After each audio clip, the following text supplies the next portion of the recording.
Obrigada pelo carinho sempre que vocês têm comigo, né, da amizade. E é um prazer, né, estudar a doutrina é sempre muito bom. E hoje, né, a gente vai dar continuidade e a questão de vocês, 860 do Livro dos Espíritos, né? Vocês vão, é isso. Já ia perguntar. E essa questão, gente, quando eu estava lendo, uma coisa me chamou muita atenção. Não sei se quando vocês leram, chamou a atenção de vocês a palavrinha vontade, né? Porque o Kardec, ele pergunta: pode o homem, pela sua vontade e por seus atos, fazer que não se deem acontecimentos que deveriam verificar-se e reciprocamente? E aí, vocês vejam que Kardec usou a palavra vontade. E aí a gente vai analisar o que é essa vontade que ele fala. Ele não usou assim pelo nosso pensamento, pelas nossas atitudes. Não, ele usou essa palavra. E aí a gente vai procurar no André Luiz, no Leon Denis, e ele vai falar para a gente que a vontade ela está muito acima dos nossos pensamentos. Ele vai dizer para a gente, lá na Revista Espírita, que o pensamento é um atributo do espírito, né? É o que nos faz, que nos torna seres humanos.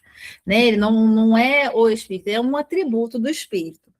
E que a gente pode colocar nesse pensamento que ele é a exteriorização de um sentimento. A gente só pensa naquilo que a gente gostaria, naquilo que a gente deseja, mas a gente recebe, né, a influenciação das vibrações do universo, de Deus, estamos todos aí. Nós somos influenciados pelos espíritos, né, de ordinário são eles que nos governam, eles estão atuando nos nossos pensamentos. Porém, tem a vontade. E aí a gente vai ver lá no mecanismo da mediunidade, a gente vai ver lá no Leon Denis, que ele vai falar que o pensamento é a força motriz que nos move, é a maior de todas as potências que nós temos. Porque a vontade é o que interfere, por exemplo, na matéria. Eu estou aqui, estou falando, estou gesticulando, então eu estou com vontade. É uma coisa que eu quero muito. A vontade faz a gente sair de casa, a vontade fez com que nós todos estivéssemos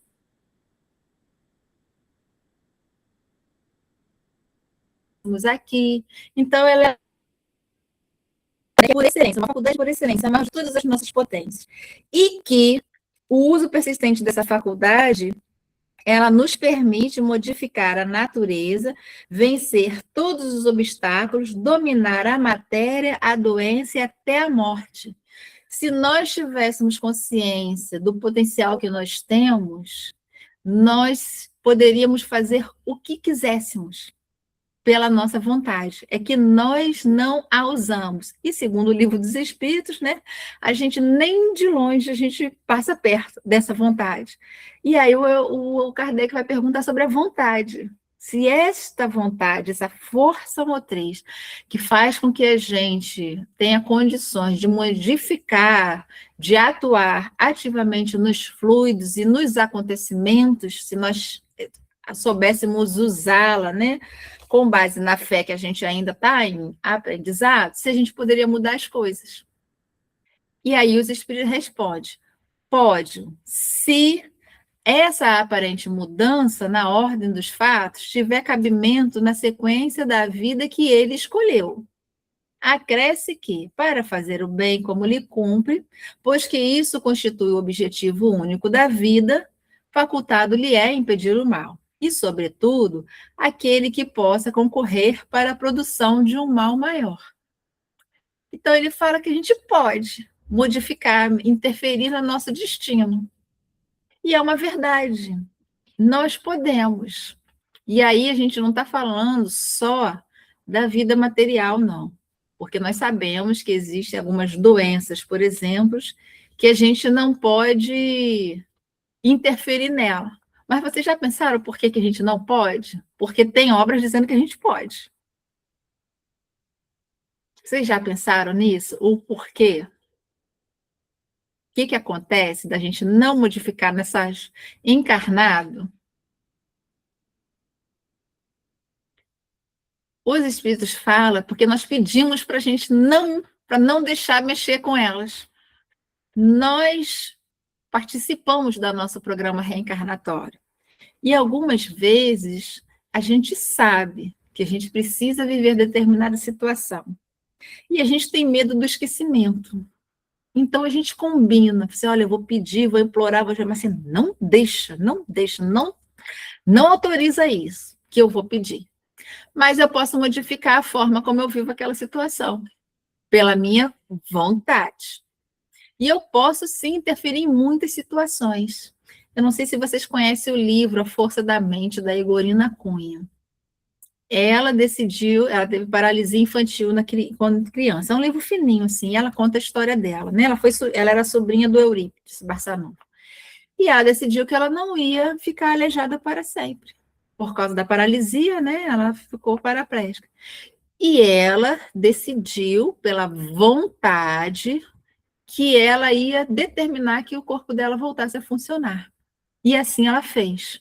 Um trabalho, não foi rápido, né? De anos, ela sentava no sol, conversava com as perninhas dela, explicava toda a situação, com todo o amor, com todo o carinho, porque isso também não é. As coisas não acontecem por nossa vontade, né? Por mero capricho da nossa vida, tem que ter um porquê e um propósito. E ela entendeu a doutrina. E ela entendeu que se ela focasse com muito boa vontade numa situação, ela poderia reverter. E ela conseguiu reverter a situação e ela volta a andar. Então, ela vai falando do potencial que nós temos, porque no estudar a doutrina, ela entendeu que ela poderia interferir na vida dela. Mas teve um fim útil? Teve, ela foi uma grande trabalhadora da doutrina. Ela não fez aquilo por mero capricho, mas poderia ter, depois de conseguido essa graça, voltar e se equivocar, como quando Jesus curou muitos, né, paralíticos e doentes, alguns deles voltaram a errar e voltaram a adoecer. Mas pode. Jesus, né, ele, lógico, sabia manipular muito bem os fluidos. Nós ainda não sabemos, porque nós ainda não temos disciplina, jejum e disciplina que Jesus nos orientou. Nós ainda não temos. Mas isso é perfeitamente possível, inclusive na nossa condição, porque o Livro dos Espíritos fala que nós já poderíamos, né, já estarmos mais avançados no conhecimento, no entendimento, na fé, no propósito ao bem. Ainda não estamos. E está tudo bem, porque é um processo, a natureza não dá salto. Mas quem quiser já pode, com todo esse conhecimento que a gente tem. E o Leon Denis fala que a vontade é uma potência que, inclusive, ela é temida por os que têm consciência do que é essa manipulação. Porque agora vocês imaginam, se a gente pode interferir na nossa vida física, imagina na nossa vida espiritual. O que a gente não faria na manipulação dos fluidos que estão já a nosso dispor? É porque a gente não tem fé suficiente. E isso a gente pode ver no nosso dia a dia quando a gente tem alguma preocupação. A gente sabe que Deus é por nós, que Ele está cuidando da gente, que as coisas acontecem para o nosso bem, mas que dá uma angústia, e a fé dá uma caidinha assim, dá uma balançada, então a gente não firma em algumas coisas. Mas quando a gente está com raiva de alguém, a gente firma com muita força. Quando a gente está muito chateada e muito magoada, a gente cultiva assim, com todo carinho aquela mágoa, aquele ressentimento. Se nós fizéssemos isso na certeza da vida, nós poderíamos fazer muitas coisas já nessa encarnação, mas a gente ainda não conseguiu visualizar isso, sentir esse potencial. Muitos já conseguem, mas a maioria de nós ainda não. Então, ele fala, se essa aparece mudança na ordem dos fatos, tiver cabimento na sequência da vida que ele escolheu. Então, às vezes, nós escolhemos uma situação e a gente combina que, olha, isso não pode mudar porque isso é para o meu bem. Mas mesmo a situação é uma escolha nossa. Nós interferimos nessa escolha. Então, eu tenho que ter entendimento e sabedoria para mudar o que eu consigo e entender as coisas que eu não consegui. Mas a espiritualidade está vendo que tem um fim útil, que eu posso, numa mudança, isso vai me favorecer, não vai me prejudicar, Deus permite também. Porque a espiritualidade ela é muito amorosa, ela vigia a gente o tempo todo, e ela cuida da gente o tempo todo. Então, ela sabe, ó, se liberar isso, talvez ele não tenha forças. Mas algumas coisas eu tenho força. Então, eu não preciso viver aquela situação até o fim. Eu posso ter uma doença e ela não se manifestar. Ou não me causar problemas que causaria a outros que, sem o conhecimento, se revoltaria, não faria o tratamento devidamente. E a gente pode neutralizar efeitos de muitas coisas. Se nós focássemos no amor que Jesus nos ensinou, no bem, porque são as forças aliadas à elevação espiritual que tem todo esse potencial que a gente ainda não consegue administrar. Porque essa elevação é que falta para que eu entenda tudo. Mas nós podemos fazer tudo. Então, é possível. E a gente vê na doutrina. Oi, Márcia.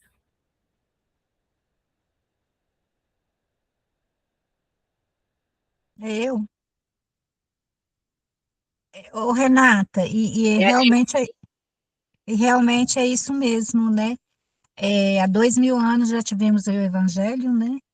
Depois veio a doutrina espírita, né? E depois o Chico, né? E é isso, né? A gente tem tudo para fazer esse movimento, né? Mas como diz, o que nos falta é vontade, né? E a Joana, ela fala muito bem isso, igual você comentou dos nossos vícios. Ela fala que a gente não deve mascarar, né, os nossos vícios. A gente tem que perceber o que é, né, realmente que a gente tem e a gente trabalhar isso, porque é uma forma da gente caminhar com mais, né, mais reto, né, igual você falou, né, muitos já fazem isso, já fizeram, a gente tem exemplo, né, e tem uma reflexão que eu vi no estudo muito legal. Ela associa, por exemplo, aquela parábola das 99 ovelhas, né? Que as 99 já estão, só uma que ficou. Então, assim, né? Dando assim, como referência o planeta Terra, que nós somos essa uma, que 99 já foram, entendeu?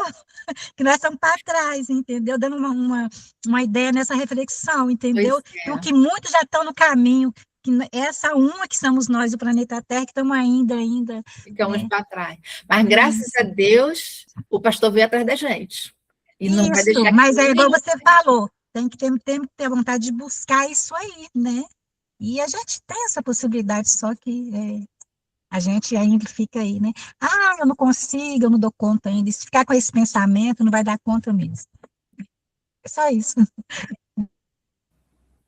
A Celinha ia falar alguma coisa? Não? Pois é, e a gente vê, se a gente for ver os mecanismos da mediunidade, tem um capítulo sobre a mente, sobre o poder que a gente tem, né? E o Emmanuel tem uma mensagem muito bonita que ele já começa chamando a gente de preguiçoso. Ele diz que nós temos preguiça, porque nós poderíamos fazer tudo que nós quiséssemos, nós já poderíamos sofrer menos, né? Não que a gente não ia, porque a gente tem medo de sair do conforto, né? E todo desconforto ele causa até uma dor, porque se eu trabalhar a minha vaidade, o meu egoísmo, aquilo dói. As pessoas eu tenho que entender que a pessoa não está me ofendendo, ela está sentindo dor, ela está sofrida, então as pessoas quando sofrem atacam, então elas agridem. Mas a gente acha que é inadmissível, a gente não pode ser ofendida, atacada, a gente não pode ouvir um desaforo, trazer para casa. Então, a gente não quer, a gente prefere, né, se esconder. Mas nós podemos mudar. Uma hora a gente vai entender que do jeito que tá ruim, porque é ruim, mas é ruim que a gente conhece. Aí a gente vai para um desconhecido, que é bom, mas o processo ele dá trabalho. Porque a gente tem que desenvolver inteligência, a gente tem que desenvolver sentimentos, e como você falou, a gente tem que se descobrir os nossos defeitos para trabalhar. Isso é cansativo num primeiro momento, mas depois, quando a gente recebe todos os benefícios, isso vai melhorando. Então ele vai falando, ó, vocês podem, mas vocês escolheram. Ele vai chamando a gente para o nosso amadurecimento, para a gente raciocinar no que a gente está fazendo e agir corretamente com a nossa vontade, porque isso tudo está ligado ao nosso livre-arbítrio, né? A nossa liberdade de pensar. Mas essa liberdade é limitada, justamente porque a gente ainda não tem uma elevação espiritual. Então, a gente a nossa liberdade não é toda. Então, o que a gente escolhe é o que a gente dá conta. A gente ainda não consegue entender essas escolhas. Quando a gente está encarnado, a gente pensa assim, gente, isso aí estava na letra miúda que eu não li, e por isso que eu autorizei essa reencarnação com esses aprendizados, essas dificuldades, né? Não é raro a gente dar uma reclamadinha, né? Não é possível que eu autorizei isso acontecer na minha vida, mas a gente autorizou e foi para o nosso bem. Então ele vai falando, ó, você pode mudar, mas você escolheu lá em cima, né? E aí ele vai para a questão 861. Ao escolher a sua existência, o espírito daquele que comete um assassino sabia que viria a ser assassino, ou seja, aquele que cometeu um crime, ele sabia que ele ia ser criminoso? Aí, antes da gente responder, a gente pode pensar, a gente nasce com programação para fazer o mal em algum momento, né? Se a gente voltar lá na época de Judas, Judas nasceu com a programação de entregar Jesus. Acho que Jesus ia fazer uma coisa dessas com um amigo dele, né? Tanto que tem aquela passagem quando Judas chega para entregar Jesus, ele ainda dá uma chance. Aqui vens, amigo. É para ver se dá aquele despertamento e ele não encontrou. Então, não foi. A gente não nasce para errar. A gente não está programado para isso. Maria, você levantou. O microfone. É. Tem que ligar o microfone, Maria. Perdi o hábito. Aí, pronto. Boa noite para todos. Olha só, você falou aí do Judas, né? O Judas que nasceu como Joana d'Arc, né? Uhum. Não é isso aí? É. E foi martirizada e sofreu aquilo tudo para se reabilitar, né? Para salvar o espírito dela, salvar pagar, resgatar o que fez no passado. Não é isso? Às vezes a gente sente tanta culpa, tanta culpa, tanta culpa, que se a gente não vivenciar algo dessa magnitude, a gente não se sente livre, tá? Porque a gente também não vem, a gente vem com os resgates, né? A gente vê lá no Céu e Inferno que a gente tem que passar o arrependimento que ele passou, né? A gente tem que passar pela expiação, que é o resgate, e depois a reparação, né? Mas essa expiação nem sempre precisa ser tão dolorosa. Mas algumas vezes a gente sofre tanto que a gente acha que se a gente não sofrer na pele, o que na pele a gente fez sofrer, a gente não se sente livre. Então, então é permitido que algumas situações a gente viva. Não é uma maldade, porque a gente não reencarna para sofrer tantas desgraças assim. Deus não é irônico, ele não joga dados com a nossa vida, ele quer que o amor cubra a multidão de pecados, ele quer que a gente trabalhe, né? A gente, lógico, a vida não vai ser fácil, porque imagina se a gente respondesse na lei de Italião tudo que a gente fez no passado, porque todos nós aqui somos criminosos do passado. Se a gente for ver a história do mundo, da humanidade, éramos todos bélicos. Quando foi que o mundo não esteve em guerra? Que uma nação dominou a outra, né? Então, nós fizemos muitas coisas. Imagina se o tempo todo ia virar uma bola de neve, a gente mata, morre, faz, esquarteja e vai. E aquele que se serve de instrumento estaria sempre com problema. Então, esse não é o papel de Deus, que é tão soberanamente bom, amoroso.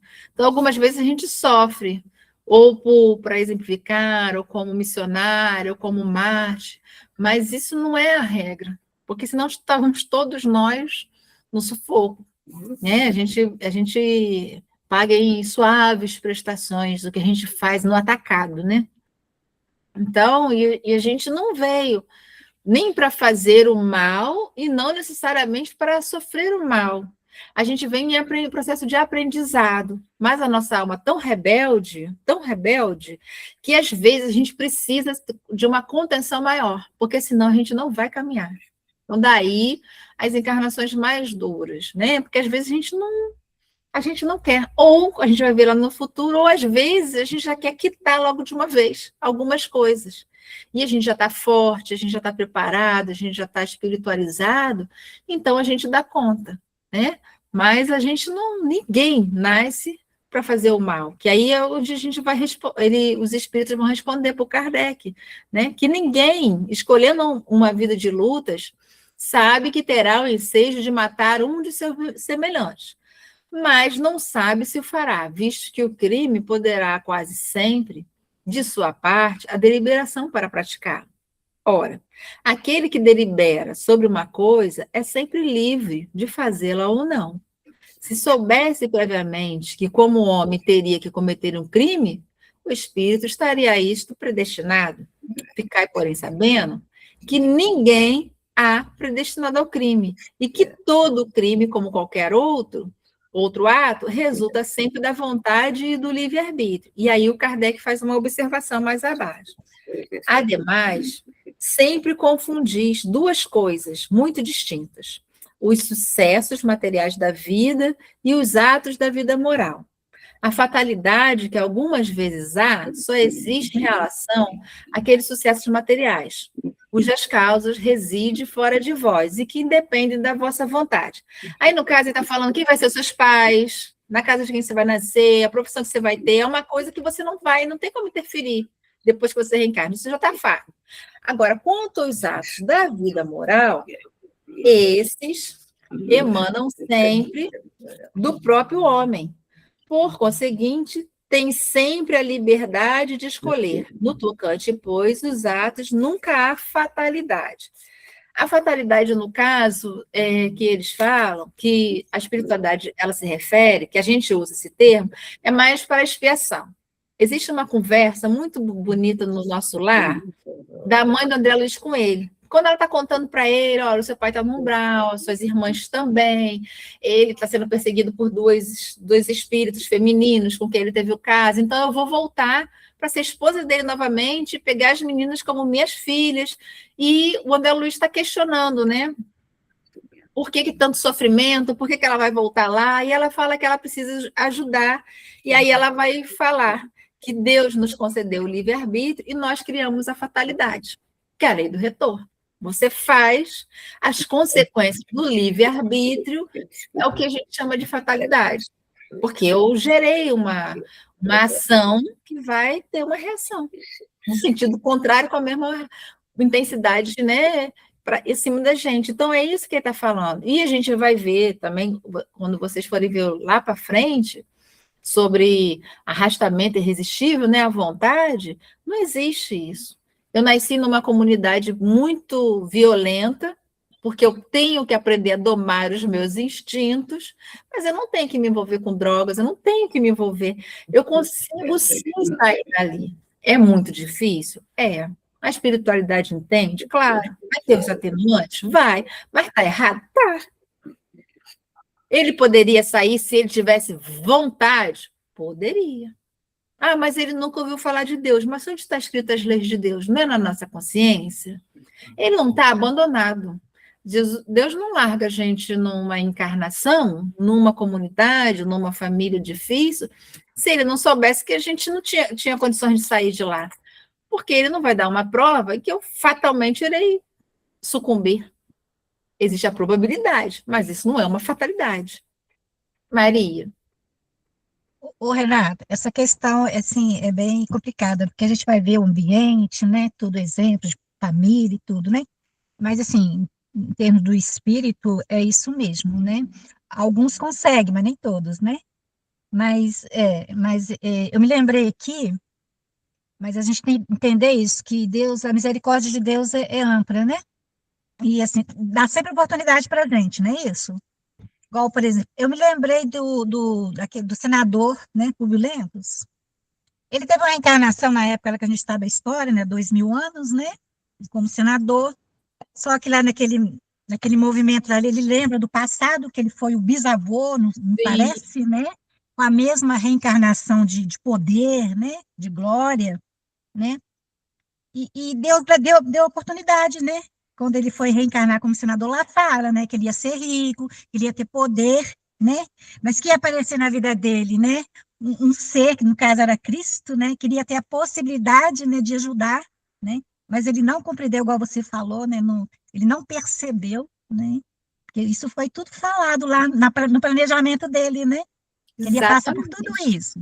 Mas aí eu me lembrei que nessa questão da oportunidade, que a gente vai ver, Deus vai dando oportunidade. Mas tem uma hora que Deus fala, chega, não tem como, que se ele for reencarnar de novo com poder, com aquilo, ele não vai dar conta de novo, porque fica muito enraizado, né?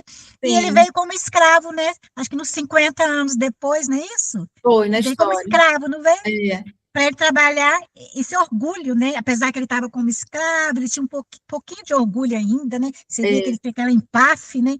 Mas ele já não tinha o poder, né? Aquele controle todo, né? Que ele podia prejudicar alguém, né? Então é. é isso também, né? Porque Também, às vezes Deus não coloca, não vai colocando você sempre no mesmo ponto, porque sabe que não deu, ele não está conseguindo, então vamos fazer de uma outra forma. Então a espiritualidade vai fazendo isso com a gente, né? Não é isso? exatamente. Ele veio com oportunidades, como a gente. Nós também não somos tão amorosos assim, não. Nós temos também muito orgulho. E nós, olha só, somos espíritas, temos conhecimentos, estamos lendo sobre a vontade, a gente está lendo sobre a vontade há uma vida, e a gente não Pois tem é. vontade. Você falando isso aí, então, olha só.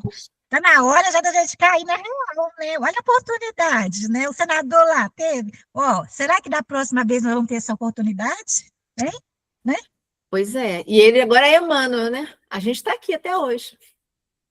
Então, assim, são essas coisas que a gente tem que ver, essas grandes personalidades que foram, que erraram, e a gente fica lá pensando e questionando, mas eles conseguiram.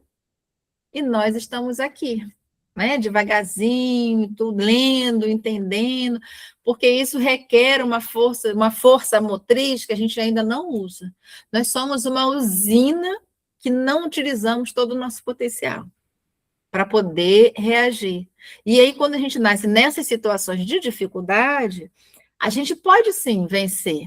Tá? É muito difícil? É muito difícil. Impossível? De jeito nenhum.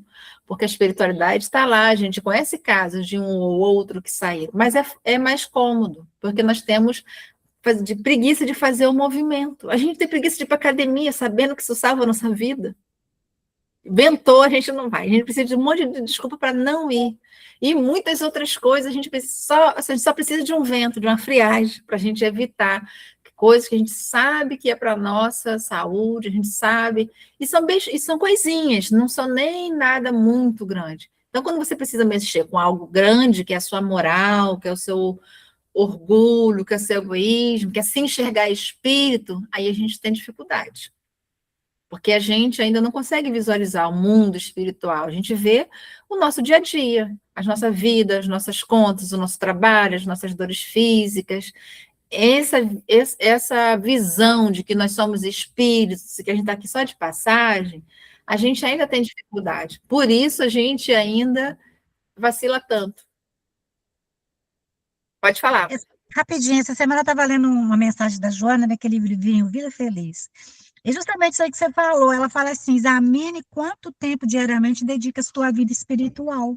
É o que você acabou de falar, ela fala, ó, trabalha, veste, distrai, alimenta-te, dormes e reserva breves minutos ao espírito encarnado mediante uma rápida oração, uma pequena leitura ou ouves uma palestra. Às vezes, nenhuma dessas concessões lhe facultas. É mais, se alguém quiser ler, tá? Mas ela está falando justamente isso aí que você está falando, né? É. Porque a gente realmente faz tudo da matéria, a gente alimenta a matéria, a gente faz tudo para ela, mas a gente não alimenta o espírito. Ele fica lá totalmente desnutrido e sem forças, porque é ele que movimenta a nossa matéria. A gente não se fortalece. A gente fortalece um corpo perecível, Mas a gente não se alimenta, a gente mal se vê como espírito, a gente fala assim, eu vou orar para o meu espírito ir lá para o Fé e trabalhar. A gente fala assim, vou orar para eu ir para lá, né? Para o meu espírito, como se ele fosse algo destacado da gente. Essa visão a gente não tem. Que a minha alma vá, que o meu espírito vá, mas não eu. Mas é justamente o que eu estava falando, quanto tempo a gente se dedica a isso. Não é quer dizer que a gente vai ficar 24 horas, né, enfiado, né, na casa espírita, mas, assim, esse olhar, que se alimentar não é só lá, em todos os lugares, né? Esse evangelho é em todos os lugares.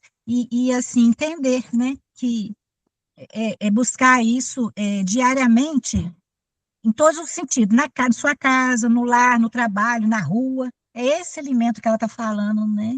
E Jesus já falou, buscar primeiro, né, as coisas do céu, que o resto, né, será acrescentado para nós, né? Nesse sentido, não é isso? Exatamente. E é aí que a gente muda a nossa vida. Se a gente começar a se enxergar moralmente. Porque as coisas como ele respondeu lá, as coisas de ordem material, sua casa, quem fosse seu pai, sua profissão, essas coisas mais terra a terra, isso daí a gente vem assim.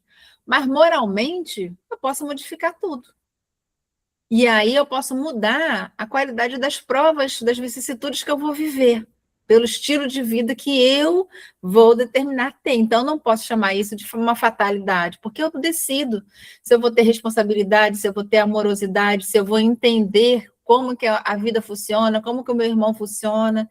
E isso nós já temos. Isso não é um privilégio só do espírito, porque a gente vê muitas pessoas que são assim. São amorosas, são mais doces, são mais resilientes, não entendem todos os desígnios de Deus, mas entendem que Deus está no controle. E elas aceitam. Simplesmente, elas falam, Deus é que sabe, Deus proverá. E essas pessoas conseguem. E a gente conseguiria atenuar muitas coisas, porque muitas vezes nem tudo deu tempo de chegar à encarnação passada. Às vezes a gente já está se equivocando nessa encarnação e já está sofrendo as consequências desses atos de hoje, não deu nem tempo ainda da gente se encontrar com o passado para reviver. Então, tem coisas que a gente permite, né? Porque não é o mundo, somos nós. Independente do mundo, eu determino como que eu vou viver. Mas a gente se deixa levar, sabe? Vem aquelas marés atravessadas e a gente embarca nelas e para voltar é muito complicado. E aí é isso que o Kardec vai perguntar agora sobre justamente essas questões, no 862. Pessoas existem que nunca logram bom êxito em coisa alguma e que parecem perseguidas por um mau gênio em todos os seus empreendimentos. Não se pode chamar isso de fatalidade? E aí os espíritos vão responder e a gente vai analisar de duas formas, porque ele dá duas situações aí. No iniciozinho ele fala, será uma fatalidade se lhes quiser dar esse nome, mas de que decorre do gênero da existência escolhida. É que pessoas quiseram ser provadas por uma vida de decepções a fim de exercitarem a paciência e a resignação. E aí a gente volta lá no Leon Denis e ele vai falar assim para a gente, sabemos que não há educação completa sem dor. Colocamos-nos pontos de vista, se colocando nesse ponto de vista, é necessário livrarmos-nos de ver nas provações e dores da humanidade consequências exclusivas de faltas do passado. Todo aquele que sofre não são forçosamente culpados em via de expiação. Muitos são simplesmente espíritos que, ávidos de um progresso, escolhe uma vida penosa e de labor para colherem os benefícios morais que ainda ligados à terra apenas sofrida. E aí a gente pode se lembrar do gigante deitado, Jerônimo Mendonça. Ele, a partir dos 20 anos, começa a ficar doente, né? E aí teve aquela vida difícil. Mas ele não estava, ele pediu aquela prova, porque ele já se sentia forte espiritualmente para resgatar muitas coisas do passado nessa encarnação. E os mentores falaram para ele, você não precisa disso. Você pode ir. Não, mas eu estou forte. E ele não pediu por arrogância, nem por vaidade. Não, ele pediu porque ele se sentia fortalecido e os mentores viram que ele realmente teria condições. Então, ele sofreu tudo que sofreu, mas por quê? Porque ele queria evoluir mais rápido. Porque não tem, como ele falou aqui, não tem como a educação completa sem a dor.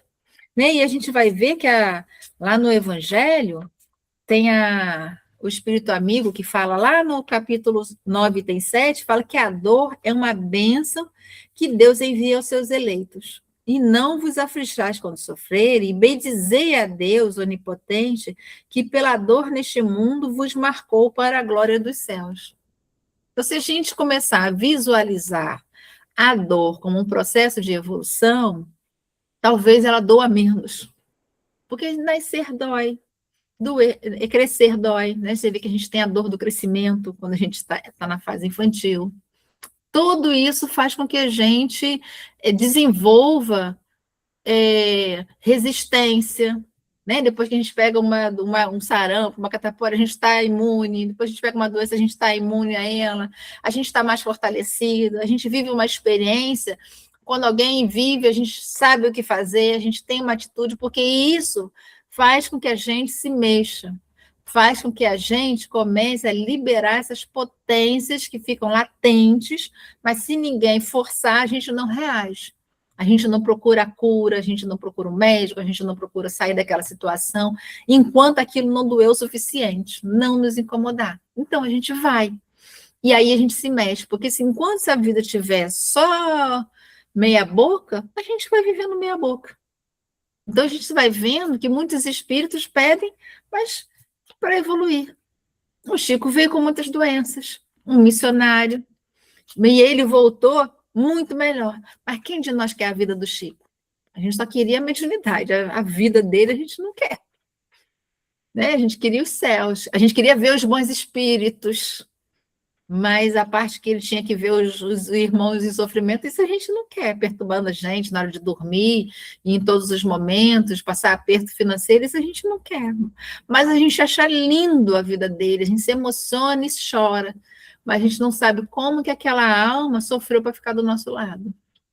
Como que Jesus, mesmo sem precisar, sofreu, como que ele já está muito mais avançado. E nós não vivemos aquela época, a gente não precisa, a espiritualidade não está cobrando esses grandes movimentos da gente.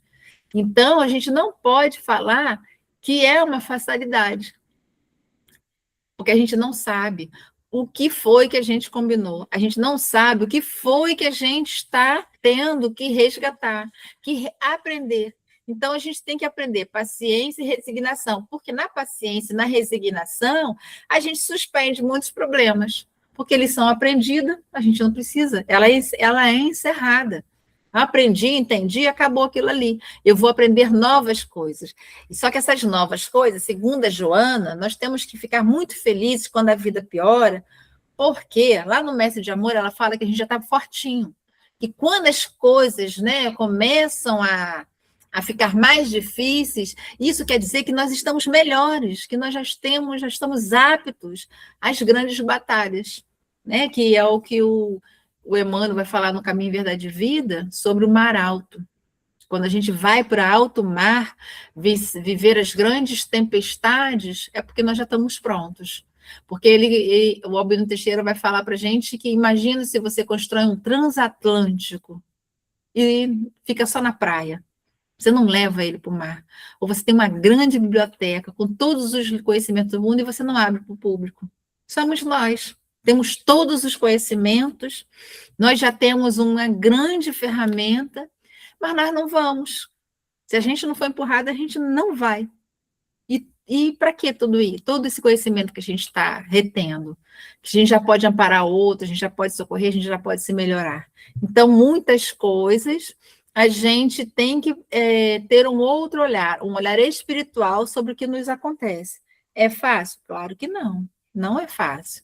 Porque na hora que a dor bate na nossa porta, porque ela não avisa com antecedência, né? Simplesmente ela chega, e nós que não alimentamos a alma com uma oração, uma prece, uma leitura edificante, a gente já pega de surpresa. E aí o susto faz com que a gente se afogue e não reage.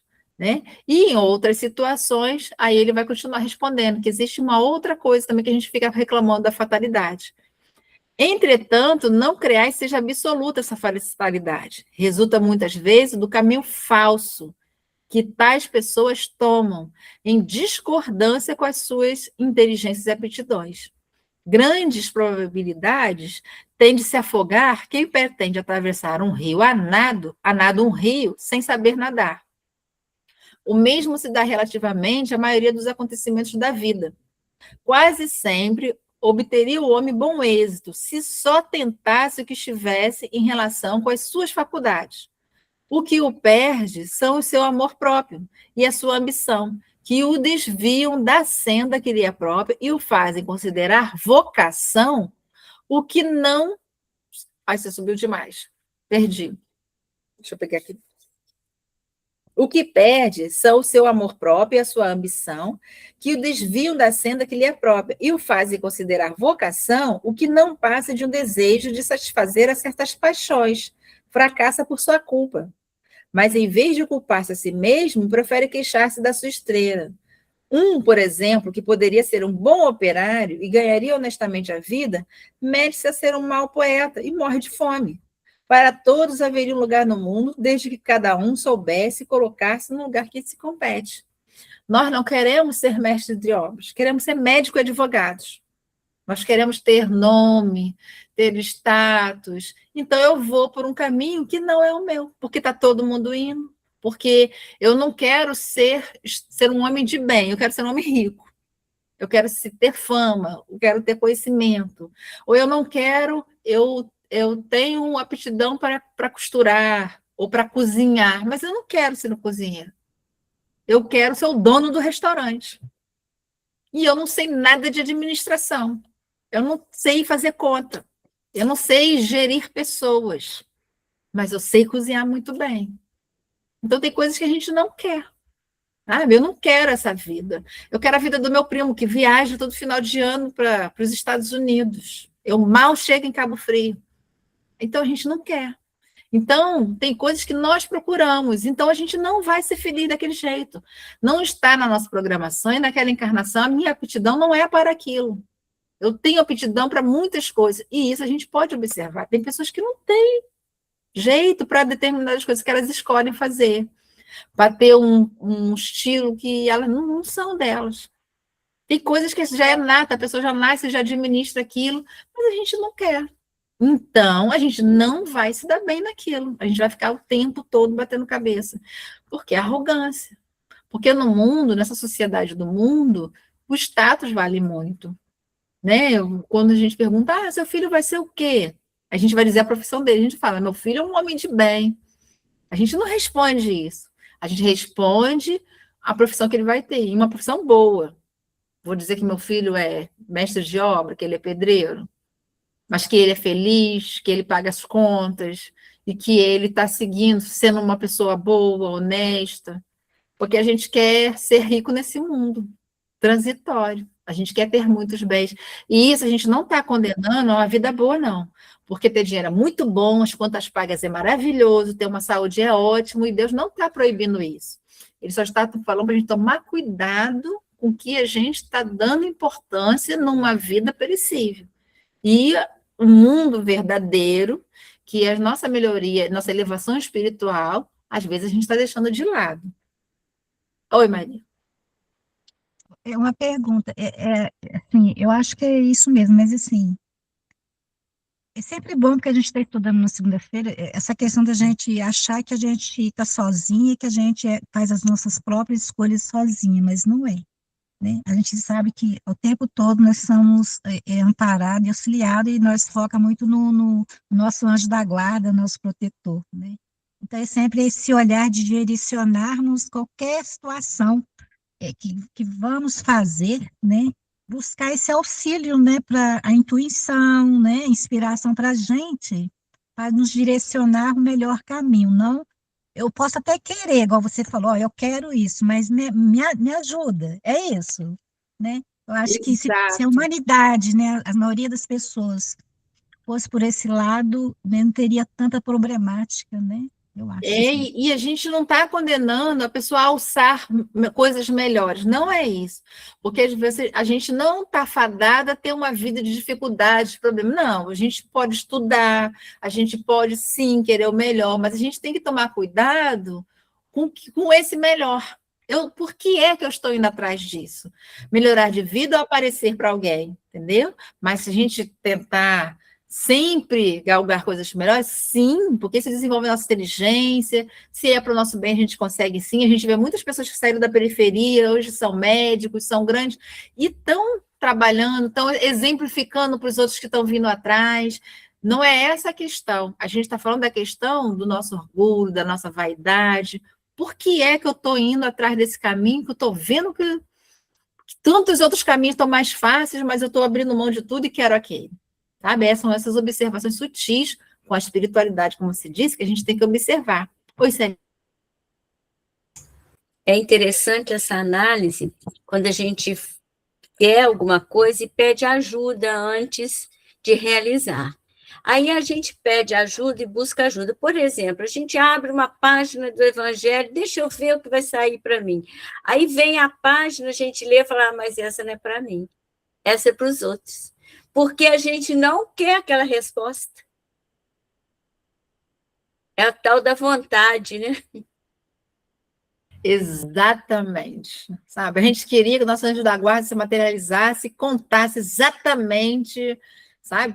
Botasse o pingo no giz, e de preferência, é igual quando a gente faz a prece do Pai Nosso. Seja feita a vossa vontade, mas ó, se o Senhor puder resolver só isso aqui, a gente te agradece muito. Então, a gente não está falando seja feita a vossa vontade.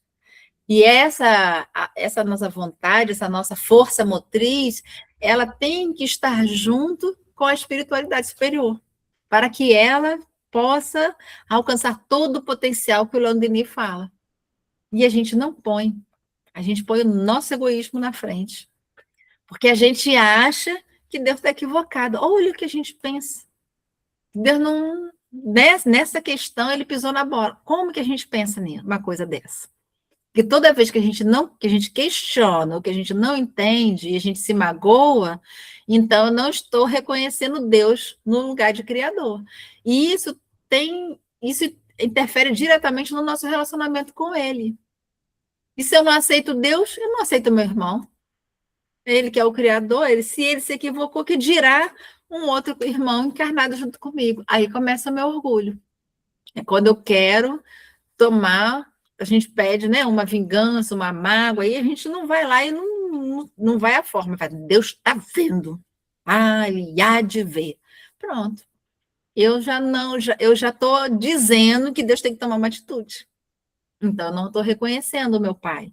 Então, isso são detalhezinhos. A gente está jogando num grandes coisas, mas é um detalhe, sabe? É uma coisa que a gente gostaria de comprar, uma viagem que a gente gostaria de fazer. E, às vezes, não é aquilo que eu tenho que realizar naquele momento. E a gente não está aqui condenando divertimento, descanso, porque isso é importante, isso é necessário, mas a gente só tem que observar. Eu estou indo para me divertir realmente, eu estou me endividando inteira porque está todo mundo feliz no Instagram, menos eu, e eu preciso botar uma foto lá também. Então, a gente se deixa levar por questões, sendo que eu posso visitar uma pessoa mais perto, mas todo mundo só vai para Cabo Frio, mas eu não posso ir para Rio das Ostras, que é mais agradável, que tem menos gente. Não, eu tenho que ir onde está todo mundo.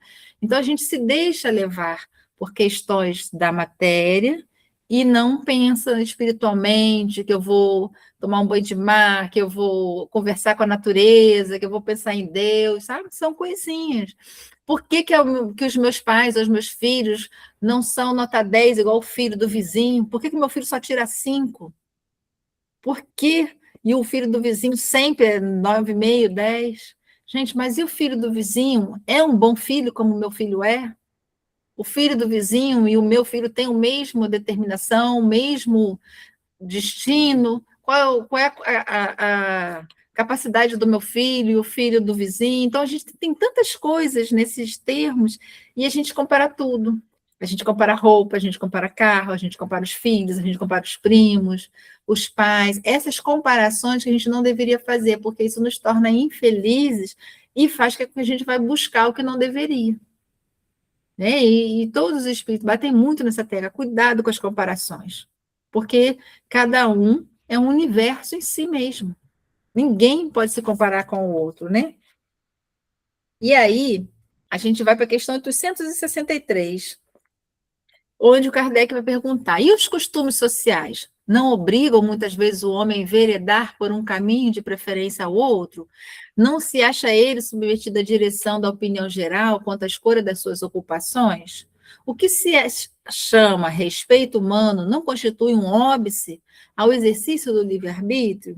E aí os espíritos respondem: são os homens e não Deus que faz os costumes sociais. Eles a estes se submetem porque lhe convém. Tal submissão, portanto, representa um ato de livre-arbítrio, pois que, se o quisessem, poderiam libertar-se de semelhante jugo. Por que então se queixam? Falece-lhes razão para acusar os costumes sociais. A culpa de tudo deve lançá-lo ao tolo amor próprio, de que vivem cheios, e o que faz preferirem morrer de fome a infringi-los. Ninguém lhes leva em conta esse sacrifício feito à opinião pública, ao passo que Deus lhes levará em conta o sacrifício que fazem de suas vaidades. Não quer isto dizer que o homem deva afrontar, sem necessidade, aquela opinião, como faz alguns, em quem há mais originalidade do que verdadeira filosofia. Tanto desatino há em procurar alguém ser apontado a dedo ou considerado animal curioso, quanto acerto em descer voluntariamente e sem murmurar, desde que não possa manter-se no alto da escala. Aí a gente vê antigamente, né? Os nossos pais escolhiam nossas profissões, né? Um filho vai ser médico, outro freiro, outro padre, a outra vai ser enfermeira, e decidiam-se, e às vezes o filho não tinha aquela aptidão, era infeliz, mas ele se formava, né? Não? Ele ia trabalhar. Então ele não precisava manter o jugo.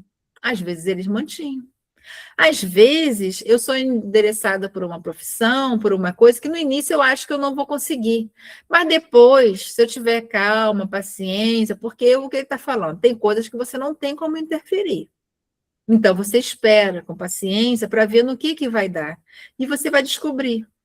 Porque a gente fica pensando, qual é a minha missão nesse mundo? O que eu vim fazer aqui? Eu vim me melhorar, fazer o melhor que eu posso, me tornar uma pessoa de bem. Que a espiritualidade vai colocando na minha vida as situações, as questões, as profissões, e se eu tiver paciência e estiver sintonizada com ela, eu vou caminhando com tranquilidade. Às vezes, a minha maior missão é ser uma excelente dona de casa e uma grande mãe, porque aquele espírito que está na minha casa é um espírito que precisa muito da minha presença. Mas eu quero ser uma grande empresária, eu quero trabalhar fora, eu quero fazer, e sendo, mesmo a vida me dando a oportunidade de ficar. Mas eu quero porque todo mundo trabalha fora, agora é quase uma vergonha você dizer que é dona de casa, a gente fala até em voz baixa, porque as pessoas não gostam mais. Você tem necessariamente que sair de casa, que trabalhar, e eu não estou condenando isso, a gente já está usando como exemplo, porque às vezes a minha maior missão no mundo é socorrer aquele espírito que vem como meu filho, que precisa da minha orientação direta. Mas eu não quero, porque todo mundo está trabalhando fora, eu vou botar ele numa babá e na creche. E aí eu perco aquela grande oportunidade, porque eu estou seguindo os padrões que a sociedade está dizendo que segue. Mas às vezes eu posso sim trabalhar fora, eu sou preguiçosa e eu não quero. E isso, se eu orasse mais, se eu vigiasse mais, a vida ia me induzindo, eu ia vendo. E aí eu ia caminhando. Então, muitas coisas a gente se deixa levar, porque a sociedade quer que eu tenha um pensamento, que eu tenha uma atitude. Então, eu vou, todo mundo foi. Aí vai um monte de os vaquinhas tudo acompanhando. E eu não penso com a minha cabeça, e é isso que Deus está falando. Você vai porque você quer, você tem livre-arbítrio. Agora, você tem que ver se você quer o julgamento da sociedade ou de Deus. Então, ele fala para a gente ter discernimento, ver para onde que a vida está te levando. Por que eu estou indo para esse caminho? O que isso vai acontecer comigo? E eu vou analisando, mudando o que eu posso mudar e aceitando o que eu não posso. Os desafios, os sacrifícios da vida. Às vezes, no passado, né, muitos fazendeiros precisavam de filhos padres porque a igreja tinha muita influência. E às vezes o menino não tinha vocação nenhuma. Mas sabe-se, e ele não tinha como sair daquilo. A gente não sabe se ele precisava ser contido lá no plano espiritual, se ele precisava de uma vida mais regrada. A gente não sabe. Mas se ele não fosse para ter, a vida ia dar a oportunidade dele sair. Então, a vida me dá a oportunidade. Porque a gente acorda num dia, no dia seguinte, a nossa vida já está 180 graus e a gente nem sabe como foi que aquilo se transformou. Hoje eu estou trabalhando no Rio, amanhã já me mandaram lá para o Mato Grosso, eu nem sei, eu não estava na lista, e como que isso aconteceu? E a vida da gente vai. E se a gente tiver discernimento, a gente vai, mas eu vou ficar dando murro em ponto de faca sem necessidade. Então, assim, essa inteligência que está falando que a gente tem que ter. Fala. Eu me lembrei de uma fala de Emmanuel, o Renato, que ele fala assim que Deus, né, a espiritualidade, eles ajudam a gente através das pessoas, né, através das circunstâncias e através das nossas experiências. É o que você está falando, né, a gente ter essa percepção de olhar isso e ver. A hora que vem um amigo numa questão, de ter uma palavra, igual a Salinha falou, uma mensagem, você ter né, essa percepção de observar essas questões, né? É a experiência. Às vezes você está na mesma experiência e você está vendo que aquilo, mas você quer aquilo, igual você falou, né? E a circunstância é a mesma coisa, né? Essas chamadas que vêm para a gente aí, né, de livramento, né? Então, assim, é isso, né? A gente ter essa percepção, começar a buscar isso, né? Igual a gente está conversando. Como que faz isso? Igual a gente está conversando. É sempre Exatamente. buscando, né, a espiritualidade para nos auxiliar, o nosso guia espiritual, porque não tem outro caminho, né? Porque só nós, a gente vai sempre para o caminho torto, né? Igual É você igual a moda falou. do cigarro, lembra? Que tudo era muito chique fumar. Todo mundo tinha que fumar. As propagandas eram belíssimas. As meninas usavam aquelas piteiras enormes, né? Hoje a gente sabe que mata, mas muita gente ainda gosta de fumar.